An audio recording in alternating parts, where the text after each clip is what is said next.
السلام علیکم ورحمۃ اللہ وبرکاتہ. کیا حال ہے آپ لوگوں کا؟ الحمدللہ. نحمده ونصلی علی رسولہ الکریم. اما بعد فاعوذ باللہ من الشیطان الرجیم. بسم اللہ الرحمن الرحیم. رب اشرح لی صدری ویسر لی امری واحلل عقدۃ من لسانی یفقہوا قولی. ہماری آج کی گفتگو کا موضوع ہے رحمت اللہ واسعہ. اللہ کی رحمت بہت وسیع ہے. سوال یہ پیدا ہوتا ہے کہ رحمت کہتے کس کو ہے؟ رحمت ہے کیا چیز؟ عام زبان میں رحمت کا لفظ استعمال ہوتا ہے دل کی نرمی کے لیے، دل کا نرم ہونا، کسی پر شفقت اور مہربانی کرنا. اللہ سبحانہ تعالیٰ کی رحمت کی جب بات ہوتی ہے تو اس کا معنی ہوتا ہے کہ اللہ تعالیٰ کی ایسی صفت جو بندوں کو فائدے اور ان کی بھلائی کی چیزیں پہنچانے کا تقاضا کرتی ہے، خواہ بندے کا دل اس کو پسند نہ بھی کرے اور خواہ وہ فائدے اس کو فائدے نظر نہ بھی آئے. اس کو آپ کس طرح سمجھ سکتے ہیں؟ ایک ماں اپنے بچے کے لیے بڑی مہربان ہوتی ہے، بہت رحیم اور شفیق ہوتی ہے. انسانی رشتوں میں سے سب سے زیادہ مہربانی کا، شفقت کا، محبت کا رشتہ ماں کا رشتہ ہوتا ہے، والدین کا رشتہ ہوتا ہے. لیکن کیا ماں ہر وقت اپنے بچے کی مرضی پہ چلتی؟ نہیں.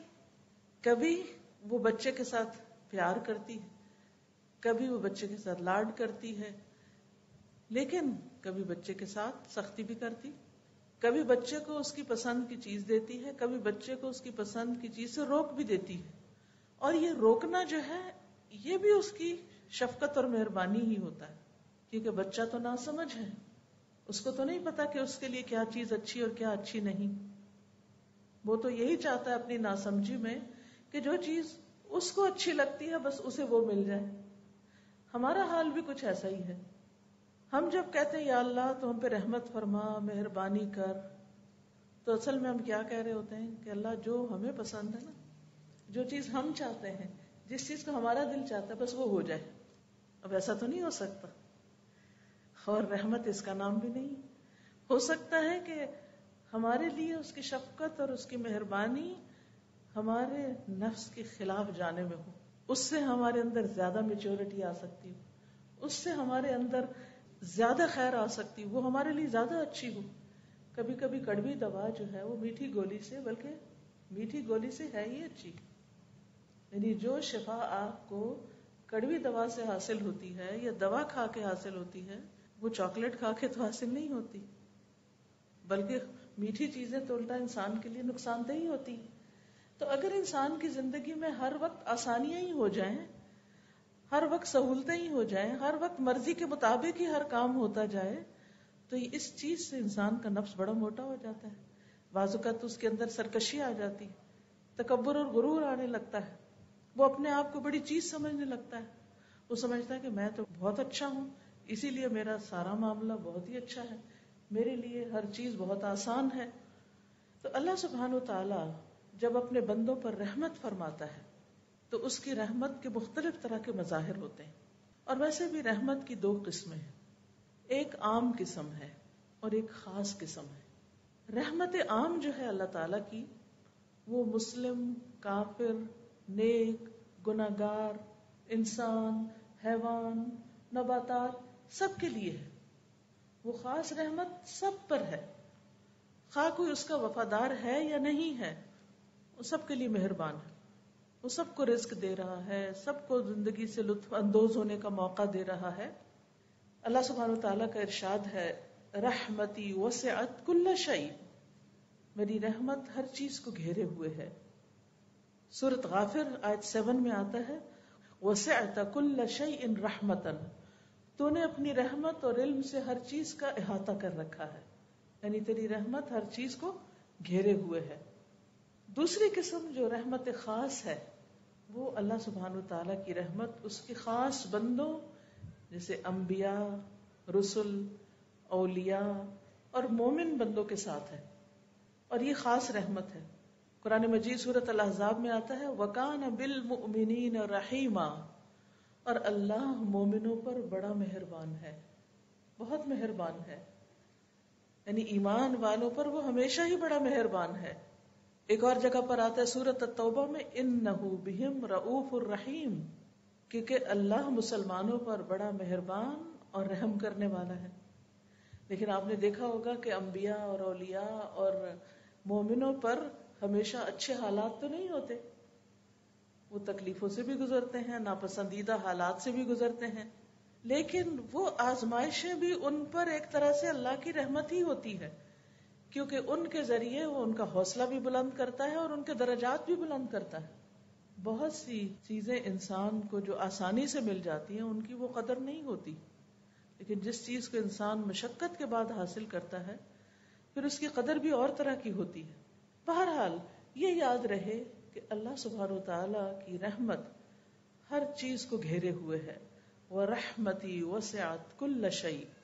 اسی طرح حاملین عرش فرشتے جو ہیں، جو عرش اٹھائے ہوئے ہیں، وہ اللہ سبحانہ و تعالی کی رحمت کے بارے میں کہتے ہیں الَّذِينَ يَحْمِلُونَ الْعَرْشَ وَمَنْ حَوْلَهُ يُسَبِّحُونَ بِحَمْدِ رَبِّهِمْ وَيُؤْمِنُونَ بِهِ وَيَسْتَغْفِرُونَ لِلَّذِينَ آمَنُوا رَبَّنَا وَسِعْتَ كُلَّ شَيْءٍ رَحْمَةً وَعِلْمًا فَاغْفِرْ لِلَّذِينَ تَابُوا وَاتَّبَعُوا سَبِيلَكَ وَقِهِمْ عَذَابَ الْجَحِيمِ۔ جو فرشتے عرش اٹھائے ہوئے ہیں اور جو اس کے ارد گرد ہے، یعنی کچھ تو عرش اٹھائے ہوئے ہیں اور کچھ عرش کے گرد گھیرا ڈالے ہوئے ہیں، وہ سب اپنے پروردگار کی حمد کے ساتھ اس کی تسبیح کرتے ہیں اور اس پر ایمان رکھتے ہیں، اور ایمان والوں کے لیے استغفار کرتے ہیں، بخشش کی دعائیں مانگتے ہیں۔ کیا کہتے ہیں؟ اے ہمارے رب، تو نے اپنی رحمت اور علم سے ہر چیز کا احاطہ کر رکھا ہے، لہٰذا جن لوگوں نے توبہ کی ہے اور تیری راہ کی پیروی کی ہے انہیں تو بخش دے اور دوزخ کے عذاب سے بچا لے۔ تو اس سے یہ پتہ چلتا ہے کہ فرشتے اللہ کی رحمت کا وسیلہ بنا کر ایمان والوں کے لیے استغفار کی اور رحمت کی دعائیں کرتے ہیں۔ اس سے ہمیں اندازہ ہوتا ہے کہ یہ ایمان جو ہے یہ بذات خود کتنی قیمتی چیز ہے۔ اللہ سبحانہ وتعالیٰ کی رحمت کے سلسلے میں ایک اور بات یاد رہے کہ اللہ سبحانہ وتعالیٰ نے رحمت کو اپنے لیے لازم کر رکھا ہے۔ سورۃ الانعام میں آتا ہے کتب ربکم علی نفسہ الرحمہ، تمہارے رب نے رحم کرنا اپنے اوپر لازم کر لیا ہے۔ اس لیے ہمارے دل میں کبھی یہ خیال نہیں جانا چاہیے کہ میرے ساتھ بڑا ظلم ہوا ہے، یا اللہ سبحانہ وتعالیٰ مجھ پر رحم نہیں کر رہا، یا میرے ساتھ زیادتی ہو گئی ہے، یعنی کسی بھی تکلیف، دکھ یا مصیبت کے وقت نہیں۔ اللہ اپنے بندوں پر نہایت مہربان ہے۔ حدیث مبارکہ میں آتا ہے رسول اللہ صلی اللہ علیہ وسلم نے فرمایا جب اللہ تعالیٰ مخلوق کو پیدا کر چکا تو اپنی کتاب یعنی لوح محفوظ میں جو اس کے پاس عرش پر موجود ہے اس نے لکھا کہ میری رحمت میرے غضب پر غالب ہے۔ یعنی جہاں اللہ تعالیٰ مہربان ہے وہاں اللہ تعالیٰ غضبناک بھی ہوتے ہیں، غلط کام کرنے والوں سے ناراض بھی ہوتے ہیں، لیکن اس کی رحمت اس کے غضب پر بھاری ہے، اس کی رحمت اس کے غضب سے زیادہ ہے۔ ایک اور حدیث سے ہمیں پتہ چلتا ہے کہ اللہ کی رحمتیں 100 ہیں، یعنی اللہ کی رحمت 100 درجوں میں ہے۔ ان میں سے ایک جنات، انسانوں، چوپایوں، کیڑوں مکوڑوں کے لیے نازل کی ہے اس نے، جس کی وجہ سے وہ ایک دوسرے پر شفقت اور مہربانی کرتے ہیں، رحم کرتے ہیں۔ اسی وجہ سے وحشی جانور اپنے بچے پہ شفقت کرتا ہے، یعنی مثال کے طور پر شیر جو دوسرے جانوروں کا شکار کرتا ہے لیکن اپنے بچے کو نہیں کھاتا، تو یہ بھی اللہ تعالیٰ کی ڈالی ہوئی اس رحمت کا نتیجہ ہے۔ اور جو 99 حصے ہیں اس کی رحمت کے، وہ اللہ سبحانہ وتعالیٰ نے قیامت کے لیے مخصوص کر رکھے ہیں، جو اپنے بندوں پر خاص رحمت کرے گا، یعنی اپنے بندوں کو رحمت سے نوازے گا۔ دنیا میں بھی انسان کو اس رحمت کی ضرورت ہے، لیکن حقیقت یہ ہے کہ قیامت کے دن ہم سب کو اس کی بہت زیادہ ضرورت ہے۔ اور یاد رکھیے کہ کوئی بھی شخص اللہ کی رحمت کے بغیر جنت میں جا ہی نہیں سکتا، کیونکہ ہم میں سے کوئی شخص عمل کے ساتھ جنت کی قیمت نہیں چکا سکتا۔ کہ اگر ہم میں سے کوئی یہ سمجھے نا کہ میں نے تو اتنے اچھے کام کر لیے کہ اب تو جنت میرا حق بن گئی یا میں اس کی حقدار ہو گئی، تو یہ غلط فہمی ہے۔ ہم میں سے کوئی بھی جنت کا حقدار نہیں ہے. یہ اللہ کی رحمت ہے کہ وہ ہمیں اپنی رحمت سے اس میں داخل کرے. اور جنت کا ایک نام بھی رحمت رکھا ہے اللہ نے. اللہ تعالیٰ فرماتے ہیں انتی رحمتی, تو میری رحمت ہے. ارحم بکی من اشاء, تیرے ذریعے میں رحمت کروں گا جس پر میں چاہوں گا. تو اللہ تعالیٰ جس پر چاہتا ہے رحمت فرماتا ہے. لیکن یہ ہمیشہ یاد رہے کہ اللہ کی رحمت بہت وسیع ہے. رسول اللہ صلی اللہ علیہ وسلم نے فرمایا, اور یہ صحیح مسلم کی روایت ہے, اللہ نے آسمان اور زمین کی پیدائش کے دن, یعنی جس دن آسمان اور زمین بنے تھے, اس دن 100 رحمتوں کو پیدا کیا تھا. ہر رحمت آسمان اور زمین کے درمیانی خلا کے برابر ہے, اتنی زیادہ ہے. یعنی زمین سے لے کر آسمان تک یہ جو خالی جگہ آپ کو نظر آتی ہے, اس میں سے ہر رحمت, یعنی 100 جو رحمتیں ہیں ان میں سے ہر رحمت اتنی زیادہ ہے جس سے زمین سے آسمان تک کی ساری خلا بھر جائے. اس سے آپ اس کی رحمت کی وسعت کا اندازہ لگا سکتے ہیں. جب ہم کہتے ہیں نا رحمت اللہ واسعہ, جب آپ نے اس لیکچر کا ٹائٹل سنا ہوگا یا پڑھا ہوگا تو آپ سوچ رہے ہوں گے کہ اچھا اللہ کی رحمت وسیع ہے, کتنی وسیع, تو اس کا ہم اندازہ نہیں کر سکتے. لیکن اس کی وسعت کا اندازہ, ہماری عقل جو ہے وہ مادی چیزوں کو دیکھ کے بات زیادہ سمجھتی ہے, تو ہمیں سمجھانے کے لیے بتائے گے کہ اتنی زیادہ ہے جیسے زمین اور آسمان کے درمیان کی خلا کی جگہ ہے.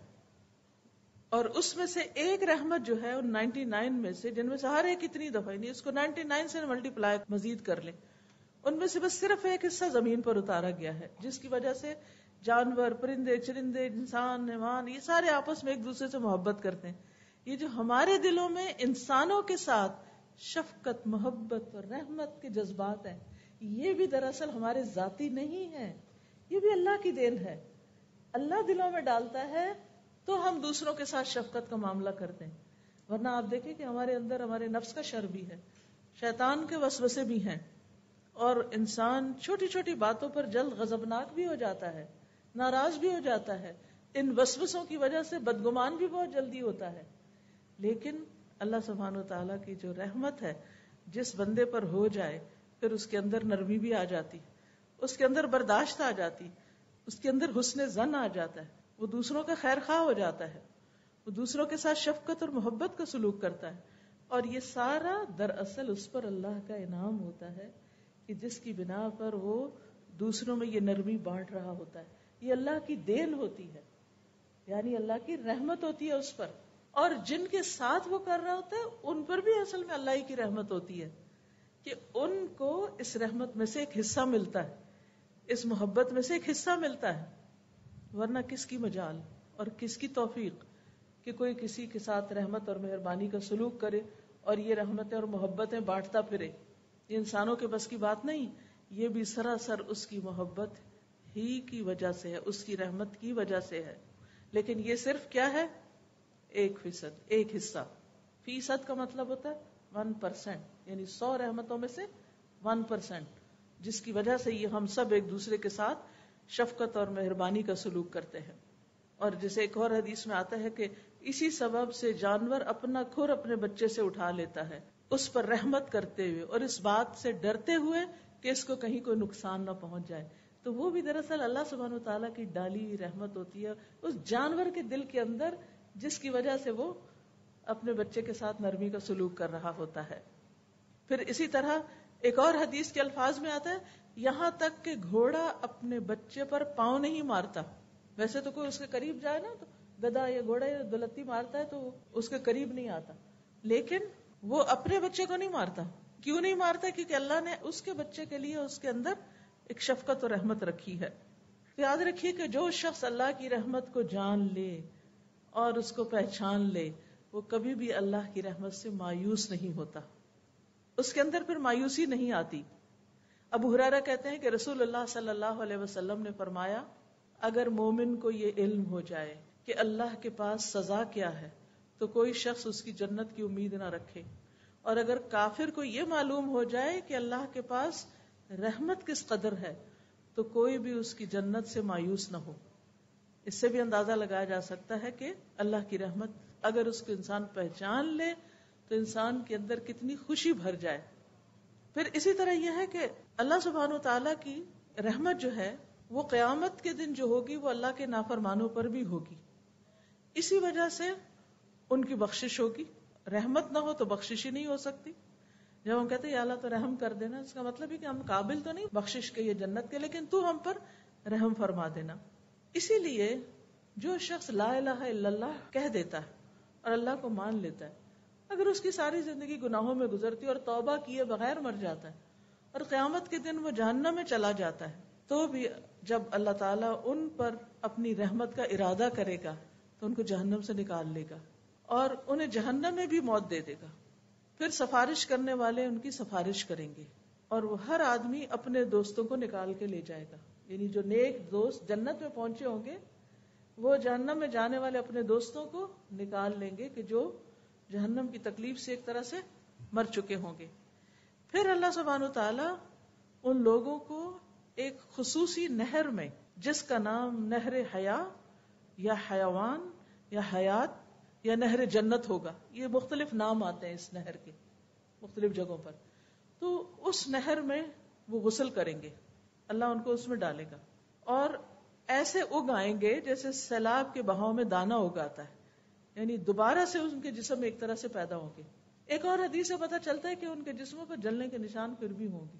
جو جنت میں جائیں گے تو لوگ پہچان جائیں گے اور ان کو جہنمیون کے نام سے پہچانیں گے کہ یہ وہ لوگ ہیں جو جہنم میں جانے کے بعد جنت میں پہنچے، لیکن اتنے گناہ کر کے سزا بھگت کے پھر بھی جو جنت میں جائیں گے تو اللہ کی رحمت سے ہی جائیں گے، ورنہ اگر اللہ تعالیٰ رحمت نہ کرے تو وہیں پر ہی پڑے رہیں. تو ہم سب کو یہ بات یاد رکھنی چاہیے کہ اللہ سبحانہ وتعالیٰ کی رحمت تو بہت وسیع ہے، لیکن ہم اس کے لیے کیا کر رہے ہیں، ہم اس کی رحمت کو کتنا پکارتے ہیں. پھر اسی طرح آپ دیکھیں ایک حدیث میں آتا ہے کہ اللہ سبحانہ وتعالیٰ جب یعنی جنت والوں کو جنت میں بھیج دیں گے، جہنم والے جہنم میں چلے جائیں گے. پھر اسی طرح انبیاء علیہ السلام شفاعت کریں گے، محمد صلی اللہ علیہ وسلم شفاعت کریں گے اور کچھ لوگوں کو جہنم سے نکال لیا جائے گا. پھر مومنوں کی شفاعت ہوگی. جب سارے شفاعت کر چکیں گے تو اس کے بعد ارحم الراحمین کے علاوہ کوئی اور نہ بچے گا. فرشتے بھی شفاعت کر گئے، انبیاء نے بھی کر دی اور مومنوں نے بھی کر دی، سب نے اپنے اپنی شفاعت کے ذریعے لوگوں کو جہنم سے نکلوا لیا. اب صرف ارحم الراحمین باقی رہ گئے. آپ دیکھیں اللہ سبحانہ تعالیٰ کی صفت رحیم، رحمان اور پھر ارحم الراحمین، یعنی سب رحم کرنے والوں میں سے بڑھ کے رحم کرنے والا. اب کیا ہوگا، اللہ سبحانہ تعالیٰ ایک مٹھی بھر آدمیوں کو جہنم سے نکالیں گے. یہ وہ آدمی ہوں گے جنہوں نے کبھی کوئی بھلائی نہ کی ہوگی، جن کے اندر کوئی خیر نہیں ہوگی. یہ لوگ جل کے کوئلہ ہو چکے ہوں گے. اللہ تعالیٰ ان کو ایک نہر میں ڈالیں گے جو جنت کے دروازوں پر ہوگی، جس کو نہر الحیا کہا گیا، اور اس میں اتنی جلدی تر و تازہ ہوں گے جس طرح دانا پانی کے بہاؤ میں کوڑے کچرے کی جگہ پر اگ آتا ہے. یعنی وہ بظاہر دیکھنے میں وہ گندی سی چیز نظر آتی لیکن ایک دم اس میں سے گرین پودا نکل آتا ہے. تو ایسے ہی یہ بھی نکل آئیں گے موتیوں کی طرح چمکتے ہوئے. ان کی گردنوں میں سونے کے پٹے پڑے ہوئے ہوں گے جن کی وجہ سے پھر ان کو جنت والے پہچان لیں گے اور ان کے بارے میں کہیں گے کہ یہ اتقاء اللہ ہیں، یہ اللہ کے آزاد کردہ بندے ہیں جنہیں اللہ نے صرف اپنی رحمت کی بنا پہ بغیر کسی عمل کے جنت میں داخل کیا. بغیر کسی عمل کے وہ جنت میں داخل ہوں گے. لیکن سوال یہ پیدا ہوتا ہے کہ وہ کون خوش نصیب ہوں گے کہ جو اس مٹھی کے اندر آ جائیں گے اور وہ پھر آزاد ہو جائیں گے جہنم سے. تو اس سے آپ اندازہ لگائیں کہ اللہ سبحانہ وتعالیٰ ہمیں دنیا میں اپنی رحمت کی طرف دعوت دیتا ہے، جنت کی طرف بلاتا ہے. واللہ یدعو الی دار السلام، دار السلام کی دعوت دیتا ہے اللہ کہ سلامتی کے گھر کی طرف آ جاؤ. جہنم سے بچنے کی بات کرتا ہے. لیکن اس کے باوجود لوگ ہیں کہ اپنے نفس کے ہاتھوں مجبور ہو کر یا لوگوں اور سوسائٹی کے ہاتھوں مجبور ہو کر اللہ کو ناراض کرنے کے کام کرتے رہتے ہیں. پھر بھی اگر مرنے سے پہلے بھی توبہ کر لیں تو دروازہ کھلا ہے توبہ کا، یہ بھی اس کی رحمت ہے. اب دیکھیے ہمارے ساتھ کوئی 2 سے 4 دفعہ زیادتی کر جائے نا تو ہم معاف نہیں کرتے اس کو، ہم نہیں معاف کریں گے اس کو. چلے زبان سے بھی کہہ دینا معاف کیا، دل میں ضرور رکھیں گے. تو کہتے ہیں دل سے نہیں نکال پاتے، کیا کریں، ہم تو اتنے کمزور ہیں نا. لیکن دوسری طرف آپ دیکھیں کہ ارحم الراحمین جو ہے اللہ سبحانہ تعالیٰ جو ہے وہ کس طرح بندوں کو نکالتا ہے اس سے. وہ یہ نہیں چاہتا کہ بندے جہنم میں جلیں، وہ قطعاً نہیں یہ چاہتا. اس نے ہر دور میں پیغمبر بھیجے، لوگوں کو عقل دی، فطرت پہ پیدا کیا، ہر ایک کو مسلمان پیدا کیا، سارے اسباب مہیا کیے، سوچ سمجھ دی، کان آنکھ دل دیے کہ لوگ غور کریں، اپنے رب کو پہچانیں. لیکن سارے طریقوں کے باوجود اگر لوگ پھر بھی نہیں اس راستے پر آتے اور تب بھی وہ جہنم میں چلے جاتے ہیں، تو اللہ سبحانہ وتعالیٰ اپنی رحمت کے ساتھ ان کو وہاں سے بھی نکالے گا. اس سے اندازہ کریں کہ اللہ تعالیٰ کتنا مہربان ہے. اور یہ یاد رکھیے کہ ہم میں سے ہر شخص اللہ کی رحمت کا محتاج ہے، ہم سب کو اس کی ضرورت ہے، کیونکہ وَرَحْمَتُ رَبِّكَ خَيْرٌ مِّمَّا يَجْمَعُونَ، تیرے رب کی رحمت بہتر ہے ہر اس چیز سے جسے لوگ جمع کر رہے ہیں. یعنی کسی کے پاس سب کچھ بھی ہو دنیا میں جو وہ چاہتا ہے تو بھی کم ہے اس رحمت کے مقابلے میں جو اللہ کی طرف سے اس پر آتی ہے. کیونکہ انسان کو اس رحمت کی ہرس ہونی چاہیے، اس کی دعا کرنی چاہیے، اور اس کو حاصل کرنے کے لیے انسانوں کے ساتھ مہربانی کرنی چاہیے. کیونکہ ارحموا من فی الارض یرحمکم من فی السماء، تم ان پر رحم کرو جو زمین میں ہیں، تم پر وہ رحم کرے گا جو آسمانوں میں ہے. یعنی اگر تم چاہتے ہو کہ اللہ تم پر مہربان ہو، تم پر رحمت کرے، تو پھر تم کیا کرو؟ زمین والوں پر مہربانی کرو. وہ شعر بھی ہے نا، کرو مہربانی تم اہل زمین پر، خدا مہربان ہوگا عرش بری پر. یعنی اگر تم مہربانی کرو گے دوسروں کے ساتھ تو تم پر بھی رحم کیا جائے گا.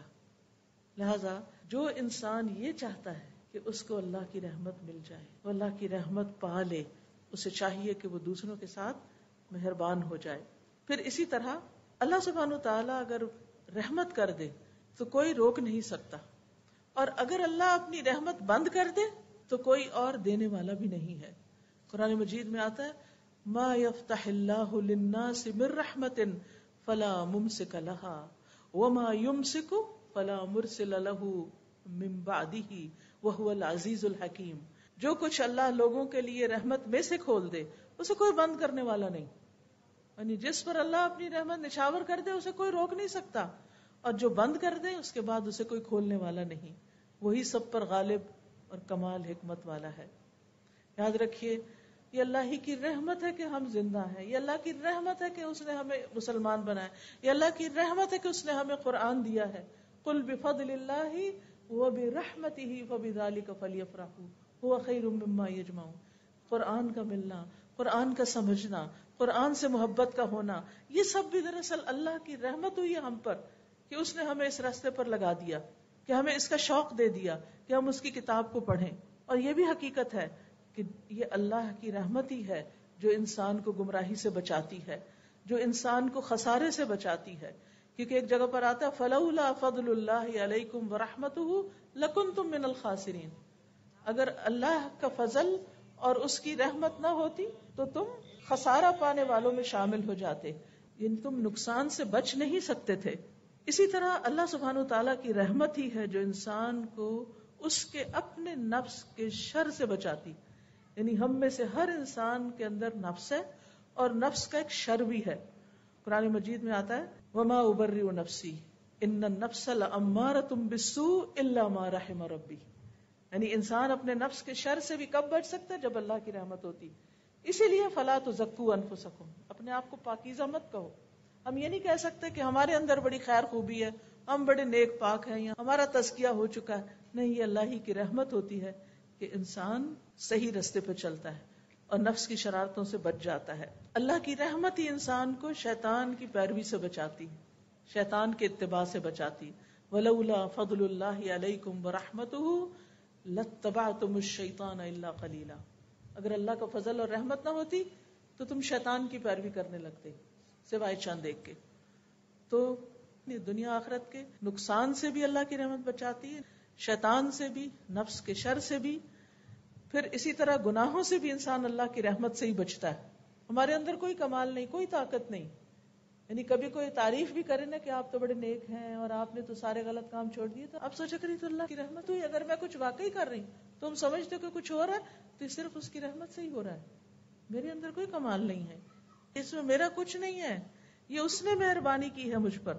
پھر اسی طرح گھروں کے اندر آپس میں محبت، اتفاق، سلوک اور آپس میں لوگوں کا ایک دوسرے کے ساتھ اچھا سلوک کرنا، یہ بھی دراصل اللہ کی رحمت ہی ہوتی ہے، کیونکہ انسانوں کے اندر اختلاف تو ہوتا ہی ہے. وَلَا يَزَالُونَ مُخْتَلِفِينَ إِلَّا مَنْ رَحِمَ رَبُّكَ. لوگ ہمیشہ آپس میں اختلاف کرتے رہیں گے مگر جس پر تیرے رب کی رحمت ہو جائے. جس پہ رب کی رحمت ہو جائے ان لوگوں کے اندر موافقت ہو جاتی ہے، آپس میں محبتیں ہو جاتی ہیں، آپس میں ایک دوسرے کی کیئر اور ایک دوسرے کے بارے میں کنسرن ہوتا ہے انسان کے اندر پھر. اور یہ بھی اللہ کی رحمت ہوتی ہے. یاد رکھیے اللہ کی رحمت ہی کی وجہ سے اخلاق بھی اچھے ہوتے ہیں. نبی صلی اللہ علیہ وسلم کے بارے میں آتا ہے قرآن مجید میں فَبِمَا رَحْمَةٍ مِّنَ اللَّهِ لِنتَ لَهُمْ. اللہ کی رحمت کی وجہ سے ہی آپ ان کے لیے مہربان ہیں. یعنی یہ آپ پر اللہ کی رحمت ہے کہ آپ ان کے ساتھ نرم ہیں، مہربانی کا اچھا سلوک کرتے ہیں. وَلَوْ كُنْتَ فَظًّا غَلِيظَ الْقَلْبِ لَانفَضُّوا مِنْ حَوْلِكَ. اگر آپ سخت دل ہوتے، تند مزاج ہوتے اور سنگ دل ہوتے تو یہ آپ کے آس پاس سے چھٹ جاتے. تو نبی صلی اللہ علیہ وسلم کے اندر بھی جو رحمت تھی وہ دراصل اللہ ہی کی دی ہوئی تھی. فَبِمَا رَحْمَةٍ مِّنَ اللَّهِ لِنتَ لَهُمْ. اور اگر کوئی لیڈر اپنے فالوورز کے ساتھ مہربان ہوتا ہے تو وہ بھی دراصل اللہ ہی کی رحمت کے ساتھ ہوتا ہے. یہ اللہ ہی کی رحمت ہوتی ہے کہ جس میں سے اس کو حصہ مل جاتا ہے، اور جس کو نرمی میں سے حصہ مل گیا اس کو تو بہت بڑی خیر مل گئی. ان گھرانوں کے اندر تو بہت اللہ کی رحمتیں ہو گئیں. پھر اسی طرح آپ دیکھیں کہ اللہ کی رحمت انسان کو دنیا میں بھی ہمارے گناہوں کے باوجود بہت سی مصیبتوں سے بچاتی، اور آخرت میں بھی انسان اللہ ہی کی رحمت کا محتاج ہوگا. یوم لا یغنی مولا عن مول شیئا ولا هم ینصرون الا من رحم اللہ. جس دن کوئی دوست اپنے دوست کے کچھ کام نہ آئے گا اور نہ انہیں کہیں سے مدد ملے گی مگر جس پر اللہ نے رحم کر دیا. یعنی انسانوں کے کام نہیں آ سکیں گے، اللہ کی رحمت ہی پار لگائے گی. یہ بات بھی ہمیں اچھی طرح سمجھ آنی چاہیے. اور اللہ کی رحمت ہی قیامت کے دن انسان کو تکلیفوں اور مصیبتوں سے بچائے گی. وَمَن تَقِ السَّيِّئَاتِ يَوْمَئِذٍ فَقَدْ رَحِمْتَ. اس دن جس کو تو نے برائیوں کے برے انجام سے بچا لیا اس پر تو نے دراصل رحم کر دیا. اور اللہ ہی کی رحمت انسان کو جنت میں لے جانے والی ہے. نبی صلی اللہ علیہ وسلم نے فرمایا کسی شخص کا عمل اسے جنت میں داخل نہیں کر سکتا. صحابہ نے عرض کیا یا رسول اللہ صلی اللہ علیہ وسلم آپ کا بھی نہیں؟ آپ نے فرمایا نہیں میرا بھی نہیں، سوائے اس کے کہ اللہ اپنے فضل اور رحمت سے مجھے نوازے. اب جب انسان کو یہ احساس ہوتا ہے نا کہ جو کچھ بھی ہے دنیا کی خیر یا آخرت کی سب اللہ سبحانہ وتعالیٰ کی رحمت سے، تو پھر انسان اللہ سبحانہ وتعالیٰ کے ساتھ ایک تعلق قائم کرتا ہے. وہ سب سے بڑھ کر اللہ کی طرف لپکتا ہے کیونکہ سب کچھ دینے والا تو وہی ہے. اسی نے ہماری مادی ضروریات بھی پوری کی اور جذباتی اور روحانی اور ہر طرح کی، اور جو بھی نعمت ہے فما بکم من نعمت فمن اللہ. تمہارے پاس کوئی بھی جو نعمت ہے وہ اللہ کی طرف سے. اگر یہ ذہانت ہے یا عقل ہے یا سمجھ ہے یا علم ہے یا اچھا گھرانہ اللہ نے دیا، اچھے ماں باپ دیے، اچھے بہن بھائی دیے، اچھا ماحول دیا، دین کی سمجھ، سب اس کی طرف سے، اسی کی رحمت. تو یہ چیز انسان کے اندر جب آ جاتی ہے تو پھر انسان اللہ کا شکر گزار ہوتا ہے، اللہ کی طرف رجوع کرتا ہے، اللہ کے ساتھ اپنا تعلق درست کر لیتا ہے. اسی طرح آپ دیکھیے کہ اگر انسان اللہ کی رحمت کو سمجھنا چاہے تو کائنات پر بھی غور و فکر کرے. بارشوں کا برسنا، مردہ زمین کا زندہ ہونا، یہ زمین کا نباتات اگانا، یہ سب کا سب اللہ کی رحمت اور اس کی وجہ سے ہے. پھر رزق کے اسباب آسان ہونا، یہ بھی اللہ ہی کی رحمت ہے. پھر اسی طرح نعمتوں کی کثرت، یہ سب بھی اللہ کی رحمت ہے.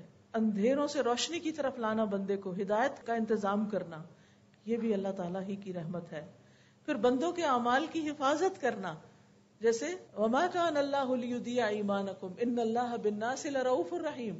مسلمان جو قبلے کی تحویل سے پہلے فوت ہو گئے تو ان کو فکر ہوا کہ کہیں ان کی نمازیں نہ ضائع ہو جائیں، کیونکہ انہوں نے وہ قبلے کی طرف نہیں پڑھی تھی. کیونکہ قبلہ رخ ہونا یہ نماز کے فرائض میں سے ہے، یہ لازم ہے، اس کے بغیر نماز نہیں ہوتی. تو اب ان کو سب سے پہلے فکر یہ ہوئی کہ جو لوگ اس سے پہلے ہی فوت ہو گئے تھے، کعبہ کی طرف منہ کیے بغیر ہی جو دوسری طرف منہ کر کے نماز پڑھتے رہے، ان کا کیا ہوگا.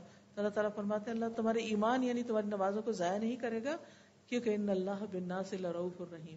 تو ہمارے اعمال کی حفاظت اور ان پر جزا اور پھر دعاؤں کی قبولیت، یہ سب بھی اللہ کی رحمت ہی ہے. سورۃ مریم کے شروع میں اللہ تعالیٰ فرماتے ہیں ذکر رحمت ربک عبدہ زکریا. تیرے رب کی رحمت کا ذکر جو اس کے بندے زکریا پر ہوئی.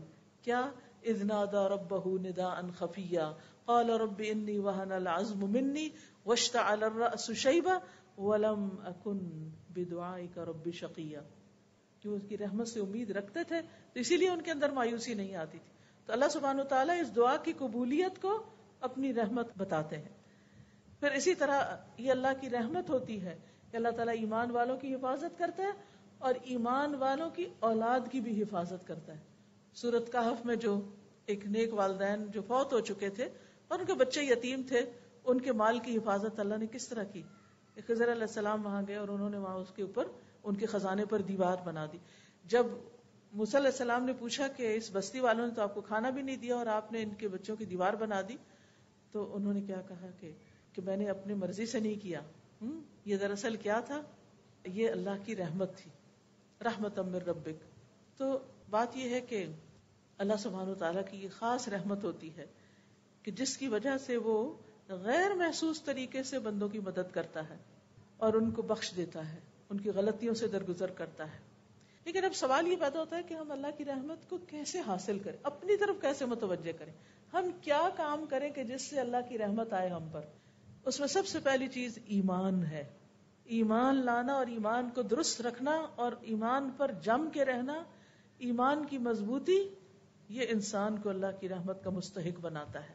قرآن مجید سورۃ النساء میں اللہ تعالیٰ فرماتے ہیں فَأَمَّا الَّذِينَ آمَنُوا وَاعْتَصَمُوا بِهِ فَسَيُدْخِلُهُمْ فِي رَحْمَةٍ مِّنْهُ. اب جو لوگ اللہ پر ایمان لے آئے اور انہوں نے کتاب کو مضبوطی سے تھاما، وَاعْتَصَمُوا بِهِ، یا اللہ کو اپنا سہارا بنایا، فَسَيُدْخِلُهُمْ فِي رَحْمَةٍ مِّنْهُ، وہ اپنی طرف سے ان کو رحمت سے نوازے گا، ان کو اپنی رحمت میں داخل کرے گا. پھر اسی طرح توحید پر جمے رہنا. جب کچھ بچے ایک بستی سے نکل کر غار کی طرف گئے تھے اپنے ایمان کو بچانے کے لیے، تو انہوں نے کیا کہا تھا؟ فَأْوُوا إِلَى الْكَهْفِ يَنشُرْ لَكُمْ رَبُّكُمْ مِنْ رَحْمَتِهِ، کہ تم اس غار کی طرف پناہ لے لو، اللہ تم پر اپنی رحمت نازل فرمائے گا، رحمت نچھاور کر دے گا، رحمت کھول دے گا. تو اس سے بھی یہ پتہ چلتا ہے کہ جب انسان ایمان پر استقامت اختیار کرتا ہے، پختگی اختیار کرتا ہے، تو اس پر بھی اللہ کی رحمت ہوتی ہے. پھر اسی طرح جو شخص اللہ کے عذاب سے ڈرتا ہے اس پر اللہ کی رحمت ہوتی ہے، کیونکہ اللہ کے عذاب سے ڈرنا ہم سب کے لیے ضروری ہے. یعنی رحمت ہمیں اللہ کے عذاب سے بے خوف نہ کر دے.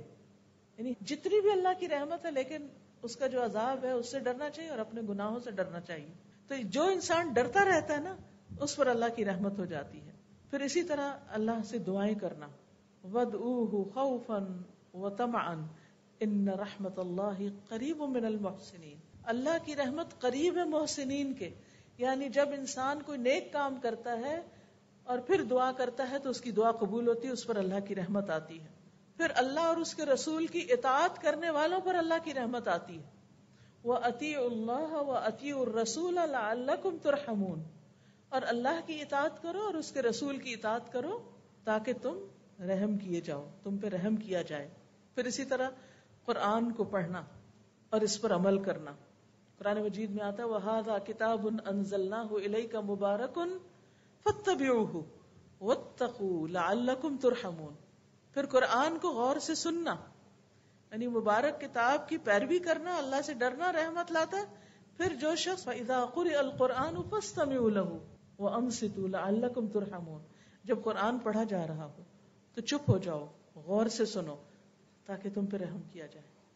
یعنی یہ چیز بھی اللہ کی رحمت کو لاتی. یعنی جب ایک بندہ اللہ کے کلام کی طرف متوجہ ہوتا ہے، لیکن کتنی دفعہ ایسا ہوتا ہے تلاوت لگی ہوتی ہے اور ہماری باتیں نہیں ختم ہوتی. پھر اسی طرح یہ ہے کہ اپنے فرائض ادا کرنا، فرائض کی ادائیگی رحمت کا سبب بنتی ہے. نیک عمل، فَأَمَّا الَّذِينَ آمَنُوا وَعَمِلُوا الصَّالِحَاتِ فَيُدْخِلُهُمْ رَبُّهُمْ فِي رَحْمَتِهِ ذَلِكَ هُوَ الْفَوْزُ الْمُبِينُ. رہے وہ لوگ جو ایمان لائے اور انہوں نے نیک عمل کیے، اللہ انہیں اپنی رحمت میں داخل کرے گا. یہی کھلی کامیابی ہے. تو نیک اعمال جو ہے وہ اللہ کی رحمت کا ذریعہ بنتے ہیں. اور نیک اعمال میں سب سے پہلے نماز آتی ہے. حدیث میں آتا ہے کہ جب تم میں سے کوئی شخص نماز کے لیے کھڑا ہوتا ہے تو اللہ کی رحمت اس کی طرف متوجہ ہو جاتی ہے. سبحان اللہ. یعنی نماز سب سے بہترین ذریعہ ہے اللہ کی رحمت کو اپنی طرف متوجہ کرنے کا. اسی وجہ سے ہم دیکھتے ہیں کہ نبی صلی اللہ علیہ وسلم جب ان پر کوئی تکلیف آتی تو وہ کیا کرتے تھے، کوئی پریشانی آتی تھی تو کیا کرتے تھے، فوراً نماز کی طرف دوڑتے تھے. فزع الی الصلاۃ. تاکہ اللہ کی رحمت کو متوجہ کر سکے. پھر اسی طرح نوافل پڑھنا، خصوصاً عصر سے پہلے کی 4 رکعتیں. ان کے بارے میں حدیث میں آتا ہے رحم اللہ امرأً صلی قبل العصر 4، اللہ اس شخص پر رحمت فرمائے جو عصر سے پہلے 4 رکعتیں پڑھے. اب یہ نہ تو فرض ہے نہ ہی سنت مؤکدہ ہے، لیکن اگر کوئی شخص پڑھتا ہے تو اللہ کی رحمت کو اپنی طرف متوجہ کرتا ہے.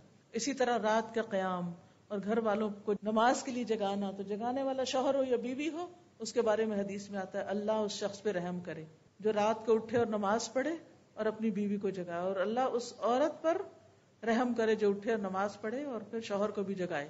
اس سے یہ پتہ چلتا ہے کہ اپنے گھر والوں کو نیکی کا حکم دینا، ان کو نیکی میں تعاون دینا اور ان کو نیکی کے راستے پر لگانا، یہ بھی رحمتیں لاتا ہے. پھر نماز کے بعد مصلی پہ بیٹھے رہنا، ذکر اذکار کرنا، دعا کرنا، یہ بھی اللہ کی رحمت کا سبب بنتا ہے. اور ایسے شخص کے لیے جب تک اس کا وضو نہ ٹوٹے اور وہ ذکر کرتا رہے، فرشتے دعا کرتے ہیں، کہتے ہیں اللہم اغفر لہ ورحمہ، اللہ اس کی بخشش فرما، اللہم ارحمہ، اللہ اس پہ رحم فرما. یعنی فرشتے اس کے لیے رحمت کی دعائیں کرتے ہیں. پھر اسی طرح اللہ کے راستے میں نکلنا، اللہ کے راستے میں ہجرت کرنا، دین کے کام کے لیے نکلنا، وہ لوگ بھی اللہ کی رحمت کے امیدوار ہیں. پھر اسی طرح جان و مال سے اللہ کے راستے میں جہاد کرنا، اللہ کا قرب پانے کے لیے صدقہ کرنا. یہ جو صدقہ ہے یہ بھی اللہ کی رحمت کو متوجہ کرتا ہے، قرب الہی کا ذریعہ ہوتا ہے. پھر اسی طرح اللہ کا ذکر، کیونکہ نبی صلی اللہ علیہ وسلم نے مسلمان خواتین کو اپنے دور کی فرمایا اپنے اوپر لا الہ الا اللہ تسبیح اور تقدیس لازم کر لو، غافل نہ رہا کرو کہ رحمت الہی کو فراموش کر دو. یعنی تمہارا ذکر کرنا ایک طرح سے رحمت لاتا ہے، تو اگر تم نے اس کو چھوڑ دیا تو رحمت کو بھول جاؤ گی. اکٹھے ہو کر مل بیٹھ کر قرآن کا پڑھنا پڑھانا، ذکر کا کرنا، یہ بھی اللہ کی رحمت لاتا ہے. لا يقعد قوم يذكرون الله عز وجل الا حفتهم الملائکہ وغشیتهم الرحمہ.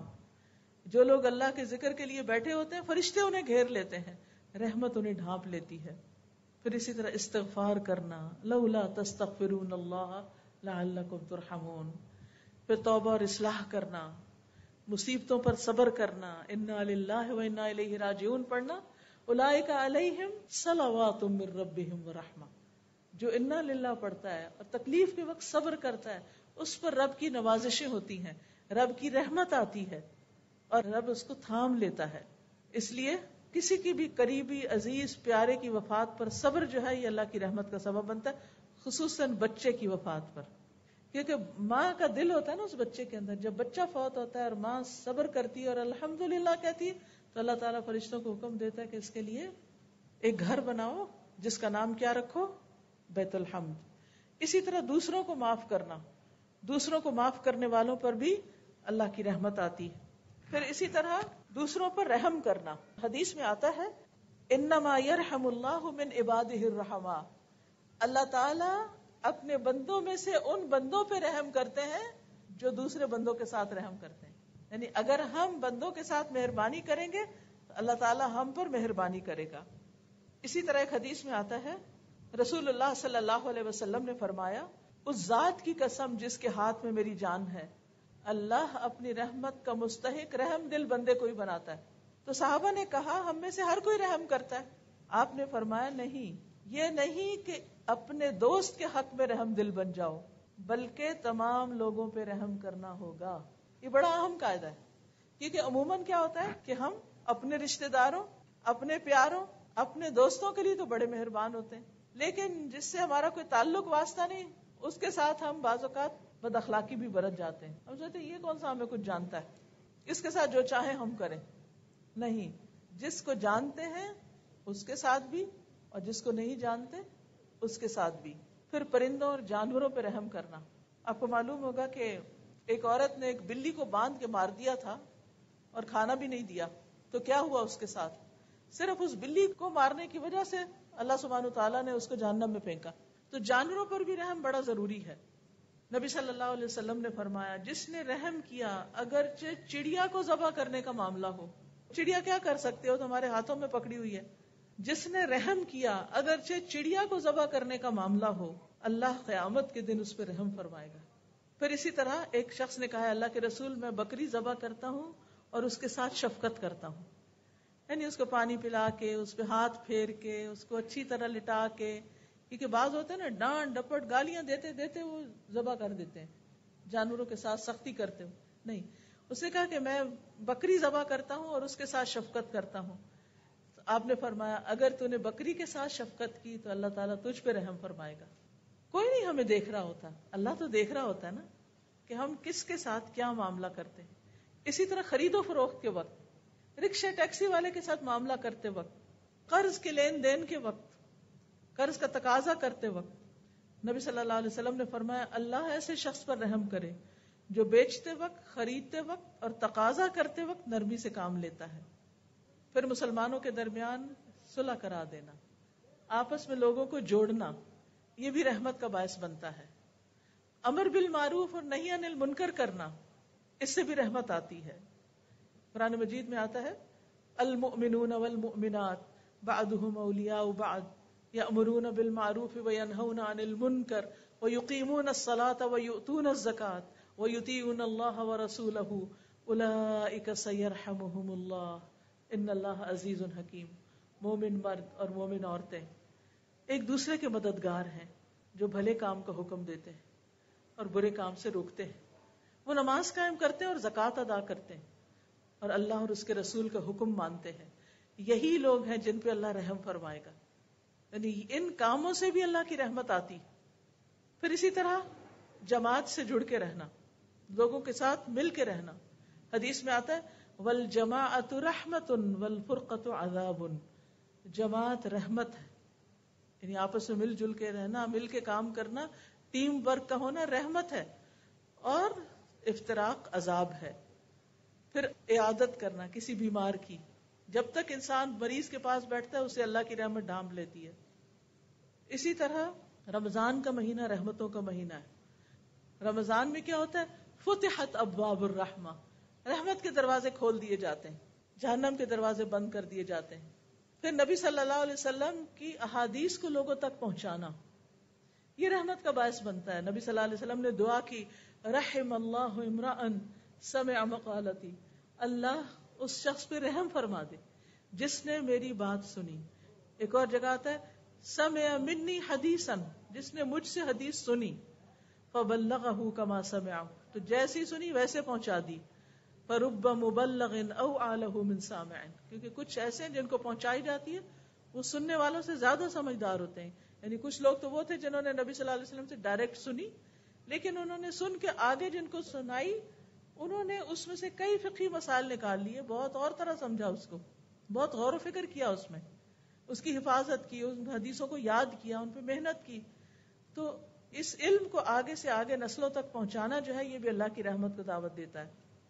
لیکن کچھ کام ایسے ہیں جو اللہ کی رحمت سے محروم بھی کرتے ہیں انسان کو، ان سے بچنے کی ضرورت ہے. سب سے پہلے تو اللہ کا انکار، یعنی کفر. پھر دوسروں پہ رحم نہ کرنا. حدیث میں آتا ہے من لا يرحم الناس لا يرحمه اللہ عز وجل، جو لوگوں کے ساتھ رحم نہیں کرتا اللہ بھی اس کے ساتھ رحم نہیں کرے گا. پھر اسی طرح آپ نے فرمایا رحمت سوائے بدبخت کے کسی سے نہیں چھینی جاتی، صرف بدبخت ہوتا ہے جو دوسروں پہ ظلم کرتا ہے. پھر اسی طرح بچوں کو پیار نہ کرنا، چھوٹوں سے شفقت نہ کرنا. پھر اسی طرح گھروں میں تصویریں اور کتے رکھنا، اس سے بھی رحمت نہیں آتی، رحمت کے فرشتے نہیں آتے اس میں. اور پھر آخر میں یہ کہ رحمت کے حصول کے لیے دعائیں بھی کرنی چاہیے. قرآن و سنت میں ہمیں کئی دعائیں ملتی ہیں جس سے ہم اللہ کی رحمت کو پکار سکتے ہیں. اور پھر رحمت کی دعا کرنے کے خاص مواقع بھی ہیں، جیسے نماز میں اس میں آتا ہے اللہم اغفر لی وارحمنی، جیسے 2 سجدوں کے بیچ میں. اسی طرح صبح و شام کے اذکار میں بستر پر لیٹتے ہوئے ان امسکت نفسی فرحمہا. پھر مجلس میں بیٹھ کے مشکل حالات میں نبی صلی اللہ علیہ وسلم یہ کثرت سے پڑھتے تھے یا حی یا قیوم برحمتک استغیث. پھر پریشانی کے وقت اللہم رحمتک ارجو فلا تکلنی الی نفسی طرفۃ عین واصلح لی شأنی کلہ لا الہ الا انت. پھر اسی طرح قرض کی ادائیگی کے لیے دعا، اس میں بھی رحمت کہ اللہ مجھ پہ رحم فرما. بارش کی دعا. پھر اسی طرح جب لوگوں کو دیکھیں کہ وہ سونا چاندی اکٹھا کر رہے ہیں تو تو اس وقت آپ اپنے لیے کیا دعا کریں کہ اللہ تو میرے لیے اپنی رحمت کو واجب کر دے.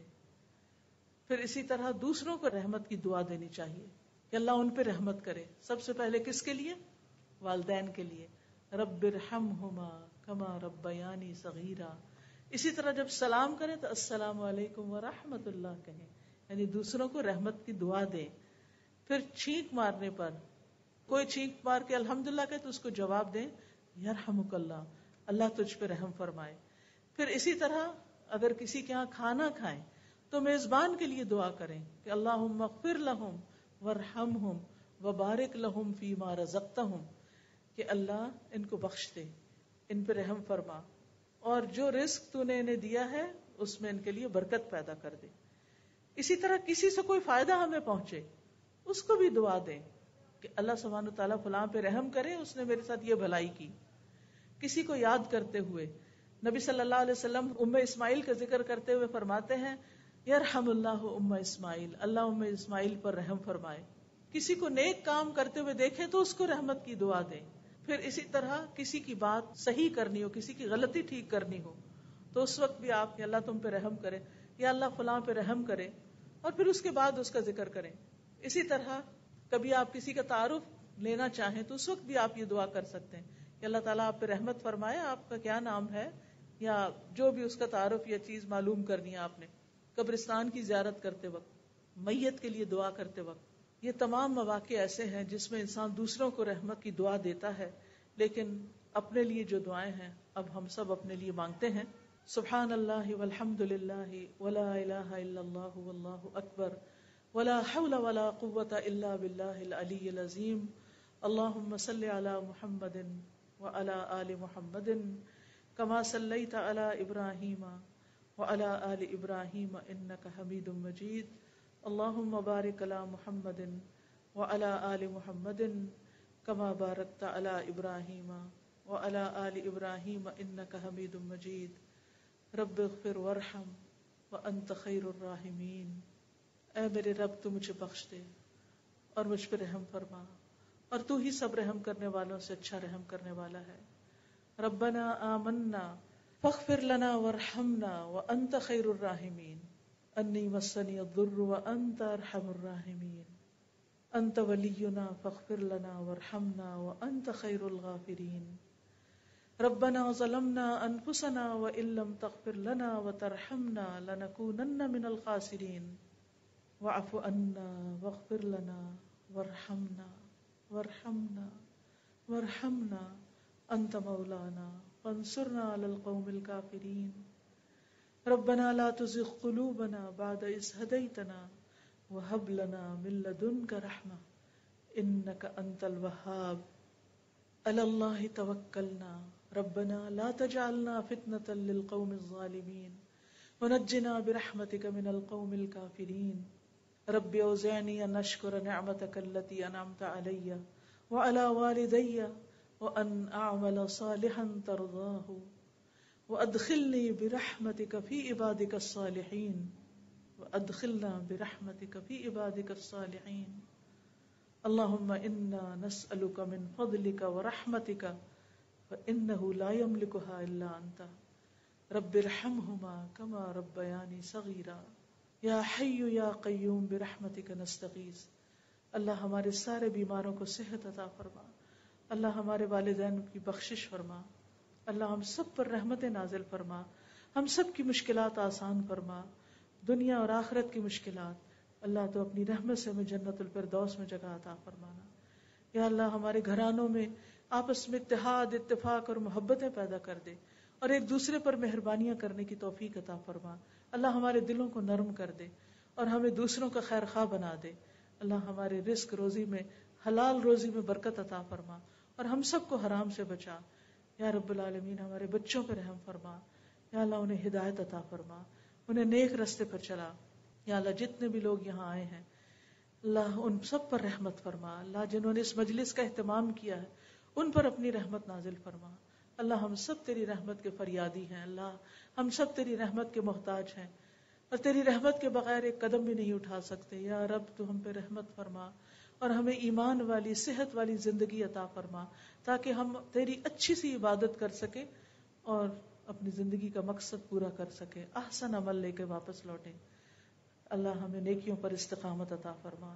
ربنا تقبل منا انك انت السميع العليم وتب علينا انك انت التواب الرحيم وصلى الله تعالى على خير خلقه محمد وعلى آله واصحابه واهل بيته اجمعين برحمتك يا ارحم الراحمين. الہی آمین. سبحانك اللهم وبحمدك اشهد ان لا اله الا انت استغفرك واتوب الیک. السلام علیکم ورحمۃ اللہ وبرکاتہ.